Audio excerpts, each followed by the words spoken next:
Hi, I'm Lisa Anderson with this week's Supply Chain Byte. So what's top of mind is tariffs.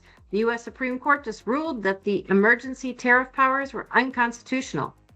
So therefore, they're no longer intact. On the other hand, the national security related tariffs, steel, aluminum, autos remain in effect.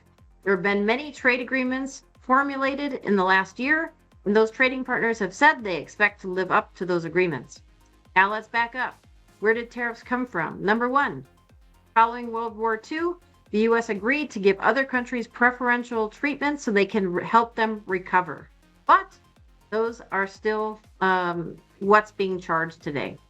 Number two, the World Trade Organization, China was allowed to join and given preferential treatment, but they did not have to follow environmental, labor, financial laws. Therefore, their production went up and the U.S.'s production went down. From a national security perspective, you need to be able to produce medications, pharmaceuticals, defense equipment, and all sorts of electronic components and have that manufacturing capability. So what's happening? Trump put a new 15% global tariff in effect, which happens to be about the same amount as the past tariffs, while performing a study to show unfair trading practices. And the expectation is that the new tariffs will be about equal to the old tariffs. What does all this mean?